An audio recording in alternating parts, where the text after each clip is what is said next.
Laws of Nature and Nature's God and the American Declaration of Independence. Guest essayist Tony Williams. The Americans of the founding period were a strongly Protestant people of various denominations, including dissenting Presbyterians, Baptists, and Congregationalists. Some historians have estimated that Protestants made up over 98% of the American population. Their Protestantism was characterized by a strong dissenting tradition against religious and civil tyranny, as well as a strong streak of individualism.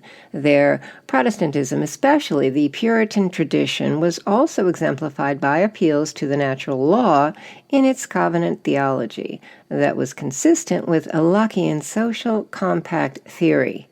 Covenant theology caused Americans to view themselves as a chosen people of a new Israel who formed a covenant with God. The natural law of covenant theology was consistent with both reason and revelation as they reconciled their reason and faith in the natural law and natural rights philosophy of the American Revolution. The American founders drew from a variety of traditions in arguing for their natural rights and liberties. Ancient thought from Greece and Rome, the English tradition, and the ideas of John Locke and other Enlightenment thinkers combined with Protestantism for a rich tapestry. While the Enlightenment provided a strong influence on the founders, the contribution of their religious beliefs has often been downplayed or ignored.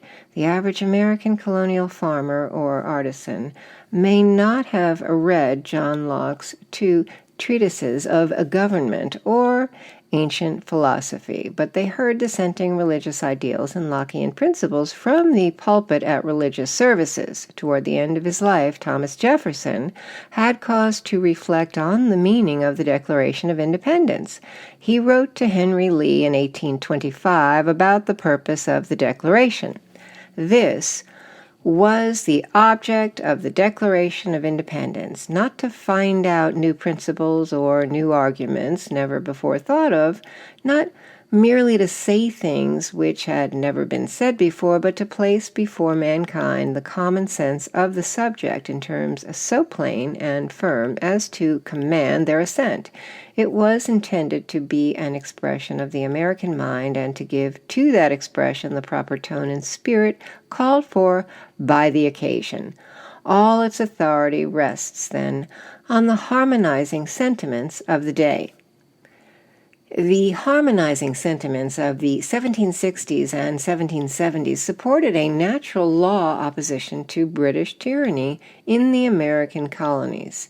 James Otis was one of the earliest articulators of natural law resistance. In 1764, he wrote, "Should an act of Parliament be against any of his natural laws, which are immutably true, their declaration would be contrary to eternal truth, equity, and justice, and consequently void." In 1774, Thomas Jefferson expressed the same sentiments in his summary view of the rights of British America. In the pamphlet, he wrote that God was the author of natural rights inherent in each human being. The Americans were a free people claiming their rights as derived from the laws of nature, and not as the gift of their chief magistrate. The God who gave us life gave us liberty at the same time. The hand of force may destroy but cannot disjoin them.